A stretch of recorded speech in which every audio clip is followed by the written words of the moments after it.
Welcome back to Directly Current. I'm your host, Max Patton. We are presented by EVs for All America. Today, I'm speaking with Dario Pagani, who's a pioneer in EV charging. He was formerly at ChargePoint, now he works at Autel Energy. And you may not have heard of Autel, they're not as much of a name brand, but it's a very good business. They were founded in 2004 in China as an automotive scan tool company. They basically helped read diagnostics on vehicles, and at that time, all of it was essentially gas vehicles. They had a very smart pivot in 2021 into Autel Energy, where they manufacture EV charging solutions, but critically mostly hardware. While Autel has its own software, they advertise being OCPP compliant. For my nerds out there, or I should say my non-nerds, OCPP stands for Open Charge Point Protocol. Long story short, Autel chargers interoperate with software, unlike vendors like ChargePoint where Dario used to work. That gives them a pretty flexible and nice business model. That's because they don't have to be a CPO, short for ChargePoint operator, like Dario's former employer ChargePoint was. The market and time has shown us that being a CPO, as nice as that is for branding and presence and impacted drivers, is a very tough business. Autel doesn't have to worry about that. And that's probably why you may have charged at an Autel charger without realizing it, because that's not part of the business model. However, those chargers are built in America.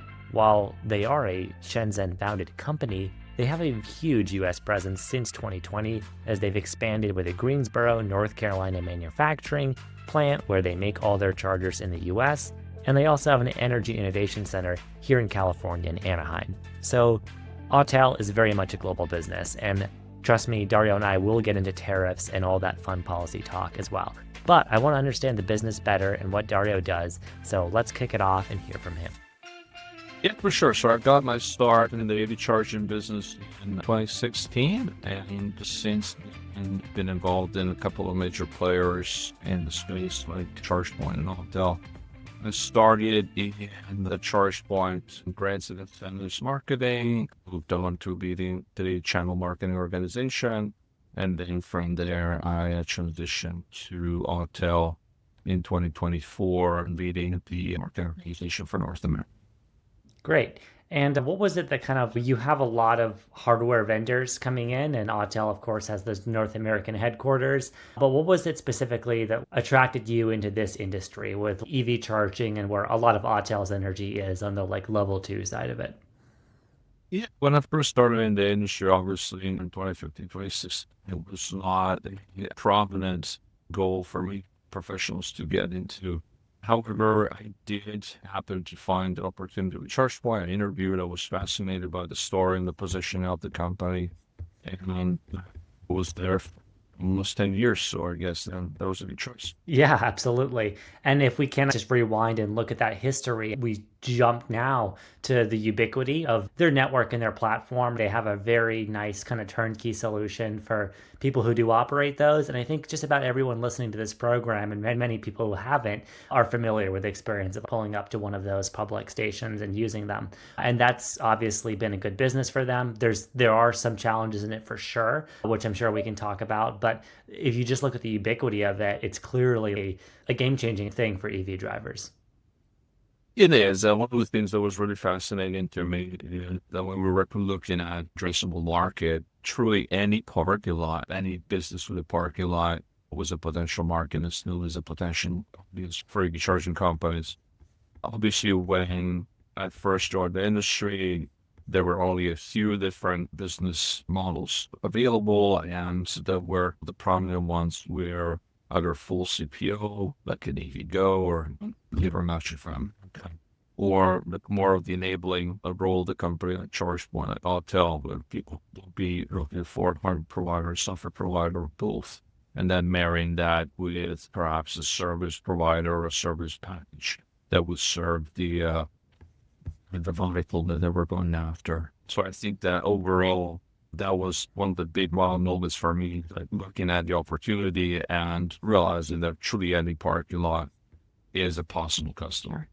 Yeah, and it's huge, and especially being I believe, yeah, you're based right in California, obviously early adopter EV market. For quick to realize that you've seen that evolve in lots of other markets, because I think you look at some of the most highest profile stories in EV charging. I'm thinking of things like NEVI and infrastructure to put DC charging along corridors. And yet the lived experience of most EV drivers is actually really dictated by like where are they going to work, where are they going for restaurants, recreation, all this kinds of stuff, because these are the alternatives they realistically have to home charging. And when you think about not just in California, anywhere in the country, metropolitan areas, lots of folks don't have the opportunity of a home charger, whether that's a private non-commissioned charger or something that's provided by a CPO. They might not have that at all. So they're completely dependent on like where they're going, that retail experience typically, or potentially business experience to have some kind of charging for their personal vehicle.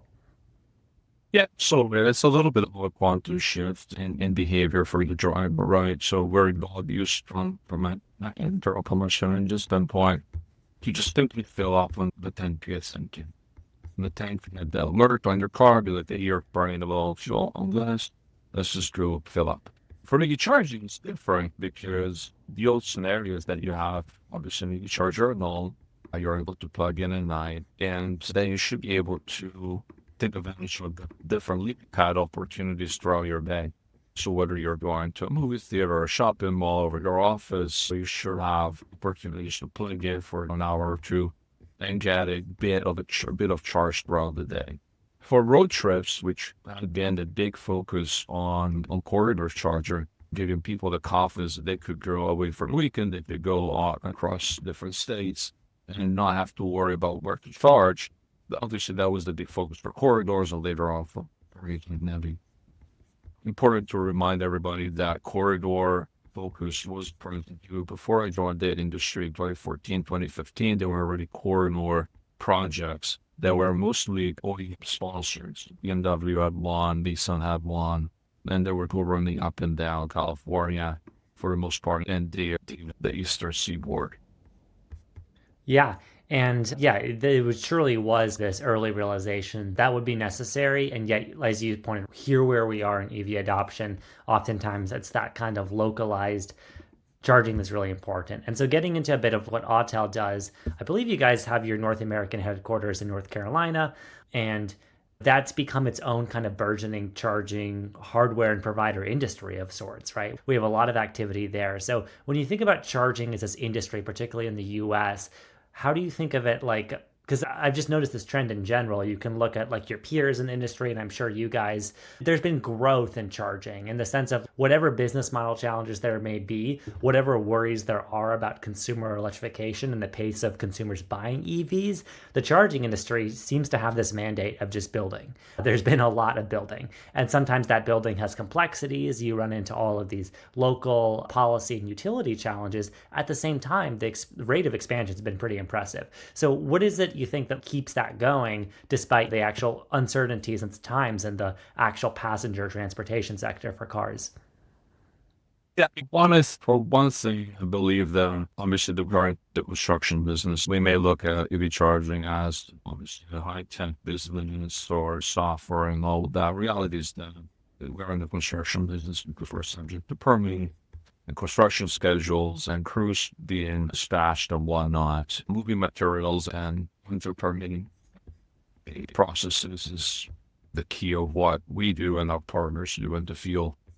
I believe that the timeline is also relevant because, especially when you look at DC, fast charging, those projects sometimes are several months in the process, so a year in the process. We don't have the luxury of waiting for the latest and greatest auto sales data in order to decide, okay, let's just build it here tomorrow. More often than not, we have to edge our best and everything. This looks to be basically on read for a whole bunch of different EV drivers within the right destination. And basically, we have to predict patterns and utilization based on data that is currently available from our sites, which is demand due to car registrations. For level 2 is a little easier in the sense that obviously permitting is quite as lengthy and the rollout process is a lot more nimble. That's why also when you look at yearly data, while the industry is growing at overall, it grew about 20% year over year. Some verticals grew 0, some verticals grew 40%. Some companies grew 0, some companies grew 40%. But it's not all even. There are peaks and valleys in all verticals and all companies, depending on the trends or when demands the market. Yeah, and like on that point, speaking more on the challenges in the sense of the adoption and the market being so uneven, where you've seen growth in some sectors and much slower growth in others. And then your former employer, ChargePoint, of course, having some pretty well publicized issues. In some ways, this is a challenging industry, even though, yes, you're at some level in a construction and a development industry, and there is so much white space, there's still a lot of real business challenges. And so when you think about the scale, particularly at a place like Autel, a global company, right, global supply chain, and yet North America, really lucrative market that has these challenges, what are you thinking about being some of the hardest things to adapt to in the last few years? Just, I'm going to throw in the hat here, right? There is a trade war right now between the US and China, and there's been tariffs that have impacted lots of things. There's an unpredictable environment for many of these things. No single company, ChargePoint, Autel, Kempower, no one could really control that. But when you have to deal with it, like, how does that work? And how do you think that mission just basically stays present with all of these headwinds? Yeah, no, that's a great question. And I think that the whole issue has been dealing and beyond, obviously. It's not something that is just limited to EV charger. I think the whole industry, though, has been dealing with supply chain issues ever since COVID came to be. Obviously, during COVID, we had supply chain shortages for many components, and companies have to buy ahead of demand in order to be able to lock in pricing or ensure that they even have the parts to build the stations with. So I think we were all on the same board in that sense. When it comes to trade, and it still goes back to supply chain, though, it's still trade squabbles may happen, and then may disrupt, have a short-term disruption on things like tariffs and whatnot. And we all seen that fluctuate month after month, especially last year. So I think that the market's kind of gotten used to that. The thing that, though it's hard to overcome, is when you are an EV charging company that does not have a lot of volume, and there's a lot of smaller players out there that they have to basically go and negotiate and try to find suppliers based on pricing that is not as favorable. Therefore, their overall cost down is a lot higher than they would hope, and it's really hard to become a profitable company. That is a very broad assessment of part of the industry. And there are companies that are larger and they are able to command better deals and better pricing from their suppliers. Until obviously we got our start in all the diagnostic tools. So that's the core of the overall companies in all the diagnostic tools from a bulk of business standpoint. Mm-hmm. However, be able to leverage the same supply chain allows us to have a cost down that's much more favorable than if we were to just have an EV charging company by itself. So it's all dictated by the mass supply and demand of certain components and assemblies. And there's always so many companies that manufacture certain components or assemblies. We all have to be dealing with that kind of motion, whether we are a large company or a small company, with different levers when it comes to pricing and priority, obviously. Yeah, that's really interesting what you said about, yeah, like the diagnostics background and having a little bit more of an access to a broader supply chain than a company that's just making commodity level 2 chargers and nothing else. Like when you think about like vertical integration in general, that can come with its own challenges as well. So how do you think that's, given that like in some ways this is a commodity business, in other ways there's lots of ways players find differentiation? How do you think about those kinds of trade-offs, particularly in a client-centered business where like a big part of your role, I imagine, is pitching these solutions to people who just want something that works. How are you pitching them something that will be both supportable, maintainable, and be a business model that's going to be viable for you guys? One of the biggest advantages of working with Autel is that anywhere from the concept to design to manufacturing, is all internal to the company, especially when you look at level 2, yes, large commitments of hardware, to where many companies, even though they may look like manufacturers, they're simply white labeling third-party hardware. It's been more and more looks of those companies popping up, and also companies that used to be manufacturers and now have moved towards the white labeling planning. And it's mostly because making hardware at scale is not easy. Making hardware at scale is not easy. Projecting inventory is not easy. And especially when your cost down again allows you for a very slim margin every month that you keep your inventory on the shelf, that the value of the hardware is not depreciating. Therefore, your company is very liable to feel the effects of that motion. So when it comes to white labeling, it's driven by a couple of things. One is be able to have a plug and play double hardware solution that you can just tend to market very quickly. And two is that obviously it reduces your headache from a manufacturing standpoint. So we have seen many companies go that route. And the risk there is that obviously you're not going to have access more often than not to really good hardware. There may be some random white label product out there that you want to adopt that has not been tested in the market, has not been out in the market for longer than a couple of months. You don't really know what the failure rate is and what the product is. So it's a huge gamble regardless for the company and the customer purchasing that product. With Autel, everything is designed in-house, manufactured in-house, tested in-house, and we know darn what the failure rates are going to be even before we start selling the product. So peace of mind, especially if you are the reseller or the distributor, putting your name behind that transaction, and you want to have a reputable product to go to market with. Same as software companies, like CBP software companies that are relying on good hardware. They don't want to necessarily work with run-of-the-mill white label hardware that they don't know if it works 6 months down the road. And if that hardware doesn't work, obviously they're going to be right in the middle of it because they're going to be the ones people are going to call. Hey, my charger doesn't work. It's the first thing you want to say if you're a software company, that the hardware company's problem. Then the finger pointing is starting, and that's not good for anybody.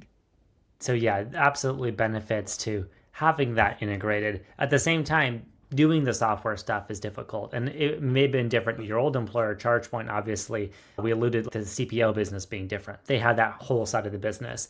It's a little bit different where you are at Autel, and yet still there is a side of the business, I imagine, that's okay. Here's the cloud management stuff. Here's the experience for smart charging, right? That's still there still is software. There still are non-negligible investments to be had there, and that's the whole focus of some companies. So how do you think about these things being potentially integratable? And you mentioned, was it OCP was what you mentioned, right?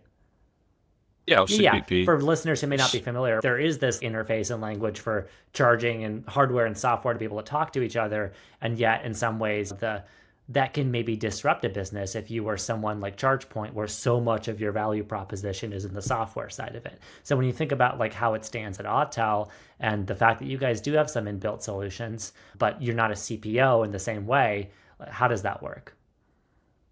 Yeah, no, that's a great point. So when you look at the three components that make up the charging solution, obviously you have the hardware, you have the software, which is both the customer facing side of things as well as the back end station management. We have pricing, access, all of those things when you're hosting EV charging at your facility or your parking lot. And then you have the service component. So what happens when a charger breaks, right? Now, who's going to come out and fix it for me? Obviously, that's not something that can be forgotten when assembling the kind of solution. There are companies that offer all three of them together, hardware, software, services, and there are three different offerings for each one with different tiers and different options. And then you have companies like Autel that prefer to go to market as a hardware first company and then be able to partner with best-in-class software solutions and best-in-class service providers. So for instance, there's a world where we would have Autel hardware on third-party software and with yet again another company to take care of the service contract. And that's mostly because what we provide from a software standpoint obviously does not fit every use case. And we don't try to make it fit every use case. There are customers that are super happy about purchasing our software. And then we have a majority of customers that buy our hardware with a third-party software on it. And by the way, we pre-commission at the factory level. So once we have the charger, you already have the third-party software installed on it. And then service providers, right? There are service providers that are very good at fleet, and service providers that are very good at commercial charge on level 2. There are other ones that deal specifically with single-family residential. So it's really hard to be everything to everybody, and lots of companies have gone in trouble by trying to do so. Yeah. I think that we are best when we are putting our best foot forward at what we are doing the best. And then let everybody else be the best of breed for what they're doing. That's fair. Yeah, and focus can be huge. And as you said, lots of people are probably going to have a solution in mind they prefer. That can make sense, right? Having that more layered business strategy, especially in terms of resiliency of a business. I think that, yeah, I can see how there's benefits to that.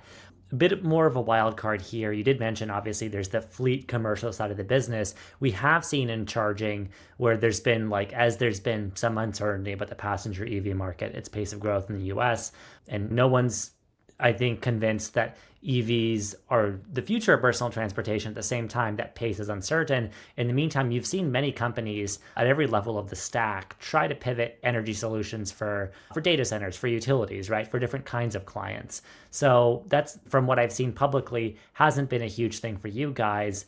And I imagine that comes with its own focus drift and its own challenges. How do you think about the customer base, who you are appealing to? Is there enough? Do you feel like this pond is pretty large just with the amount of white space, hotels and gas stations and places that do need charging? Or do you think that there are like other opportunities to leverage, given that you are a hardware first business and what right now is a pretty lucrative industry with all these power electronics? Yes. And to be fair, I think that our focus from a hardware standpoint, where our hardware fits, has been relatively broad, given that we offer anything from single-family residential chargers to megawatt charging, which is a broad range with many denominations of power in between. Mm-hmm. So according to the latest market data, I think that we were pointed out as number one hardware of choice for multifamily residential, which is the largest category for level 2 charging when it comes to growth, especially over the last couple of years. And then for DC fast charger when it comes to fleet specifically. So there are two main categories of we were successful first part of the year. And they're widely different, obviously. When you look at multifamily, you look at DC charging, field application, they're widely different. Therefore, we do have to we keep having to stretch in both different directions. Having said that, it's usually market driven. Like our approach is market driven. We have hundreds of resellers and distributors in North America, and they are, for all intents and purposes, our go-to-market strategy. Forming those relationships and enabling these relationships are our main area of focus. So through those relationships, through one reseller, we can reach 100 customers, right? Through one distributor, we can reach thousands of electrical contractors. We don't have to touch them ourselves in order to actually have that flywheel be active. Yeah, no. So it's all about trusting the partnerships and making sure they have what they need to show up to market in a competent fashion where they represent your brand and your value proposition appropriately. Yeah, that makes sense. So what you said there makes me think of like utilities. I know, like I can say firsthand in Colorado, living in a condo multi-unit complex with utility subsidies, there's there for multifamily stuff like level 2, let alone like DC fleet, there absolutely is a network of intermediaries and people who structure those relationships, whether it's the installers, whether it's the utilities themselves. So I can imagine that's pretty lucrative. I guess another question for you though on the trends there is, do you notice that is a lot of this growth still concentrated in those EV early adopter areas? Like in California, there's plenty of multifamily that still needs EV charging. Or are you seeing growth that's more geographically spread in areas as there's interest and maybe a lack of infrastructure? Or is it both? Like what are the trends you're seeing in terms of that growth as it's spread across the country?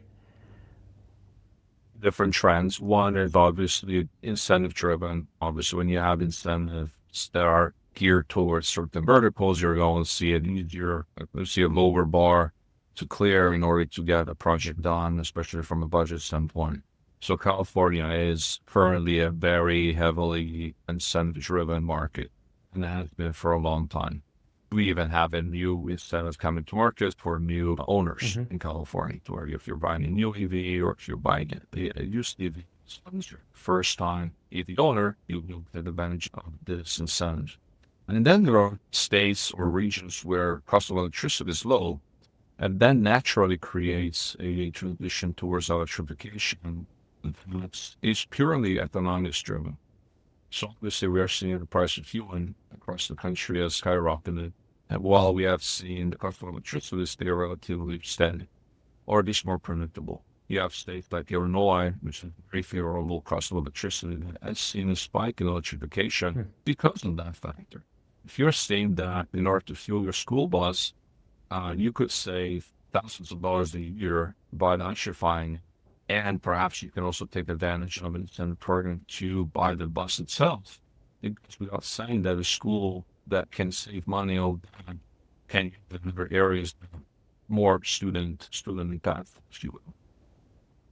Yeah, no, that's really interesting. That yeah, you do have in some ways two markets, right? The incentive-driven market, which absolutely does exist in certain areas, and then the economics-driven. I remember seeing there are places like Washington State where electricity has consistently been super cheap, and as we've read on all the headlines, gas has only gotten more expensive. And some of those West Coast places has always been expensive. And so yeah, you have favorable economics absolutely for anyone.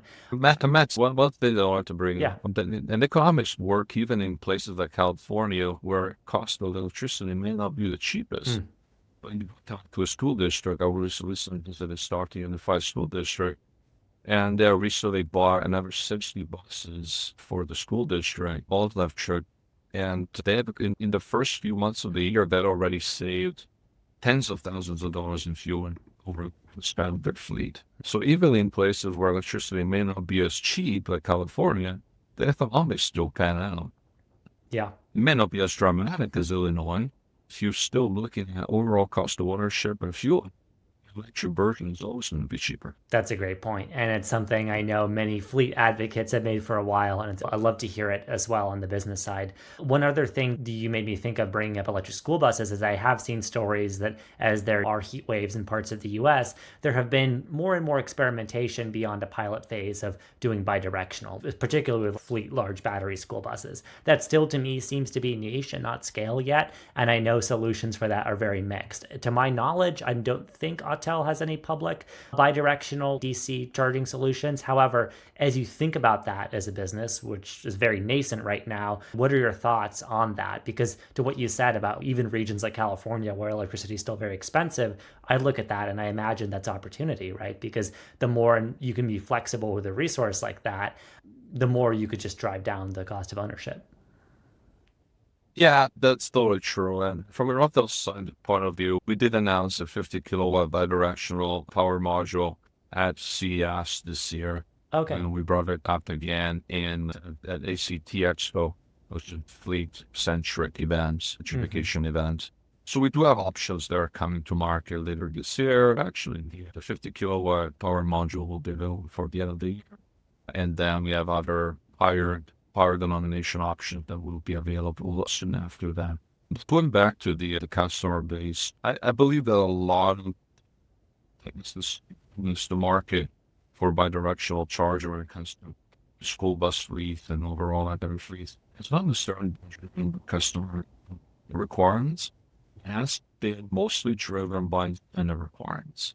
When you actually structure an incentive that gives you money for a certain checklist, so you have to check all these boxes and just forget the money, and you only get the money for that, obviously people are going to try to stick with that list of requirements very closely, and they're not going to be thinking about, oh, I could add storage, or I could add solar, or I could add everything. Yeah. So sometimes, like when the incentives are great, they tend to be fairly predictive as far as the final solution is deployed.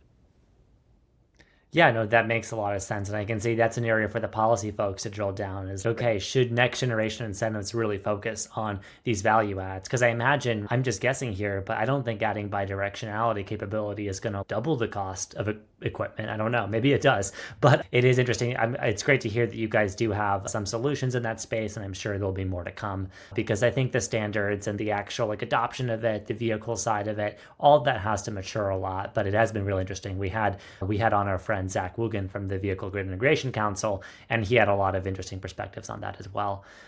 And then the role of storage also obviously Yeah. is still something that we have to see at scale. There are applications and pilots out there that show the value of both bidirectional charging and storage and how that can actually impact your overall charging costs of your fleet. But again, I think we have yet to hit our stride as an industry when it comes to adoption and mass. Yeah, exciting stuff to come. Thank you again for covering all this scope today. Any other trends you want to talk about in Autel's business that you're finding really interesting? I for one, have learned a lot already, but is there anything else we haven't covered that you think is worth bringing up for the public? For sure, I think we're going to see an evolution, and obviously we have had many of our level 2 chargers going back to the level 2 store. That was one of the first applications that was deployed at workplace and public level 2 charging. Many of those chargers, a large percentage of those chargers are coming to a point where they're going to be replaced. And many of these chargers were initially deployed either as non-network chargers, like what we call in the industry as dumb chargers. Yep.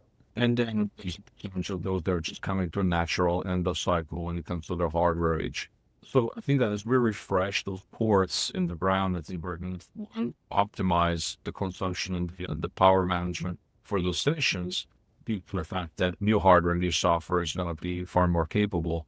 And then obviously we're going to also mitigate some of the uptime issues that are a little bit endemic to those older solutions. Consumer confidence, driver confidence in general is going to go better and better as we get those ports out and replaced with newer hardware. Yeah, I'm sure that's... Sorry, I'll keep an eye on that trend for sure. Yeah, absolutely. I will do. And selfishly, great news to hear as an EV driver, because I think it's so true that it's not a binary of, is this covered or not? Does this business have charging or not? I have been to so many subpar, especially in level 2 charging experiences, even if it is a network charger, where sometimes it's a little bit of a gamble. And I imagine there's definitely an opportunity, especially on the hardware side, to get that fixed with the state of the art hardware that we do have now that has finally really gone down in cost. And a lot of the stuff, as you pointed out, like initially the first incentive programs were in the late 2000s. The technology has come a long way since then. So it's exciting for me to see it come out, and I can't wait to see, of course, just the broader rollout of both level 2 and DC charging. Thanks so much for coming on, Dario. Thank you, Max. Great. And that's a wrap on Directly Current for now. We'll see you next episode with another exciting guest inside the automotive industry. We have some great stuff in the can. I can't wait. In the meantime, please do follow and subscribe where you can. We'll have the links in the description to our YouTube, podcast page, etc. If you want to check out Dario's work, we have his LinkedIn linked as well. Thank you to him and his time, as well as his handlers at Autel for being so nice and letting us talk a lot of shop, nerdiness, and behind the scenes here. Really appreciated it, and I can't wait to see you next time on Directly Current. Also, you can check out the website for EVs for All America, linked in the description, to see the great lobbying work we've done. Quick update on that. We have now implemented, or I should say California's governor has signed the EV tax credit, which is returned for the state, and it's a big deal. We've talked about it in prior episodes, but 13 automakers have actually already signed on, and you'll see that implemented at dealers, new and used, if you're buying a Rivian, Lucid, GM vehicle, and many others. Super exciting stuff. Can't wait to see that progress and impact from it, and I hope other states follow the lead that California has reasserted. Thanks for listening, and I'll see you again on Directly Current.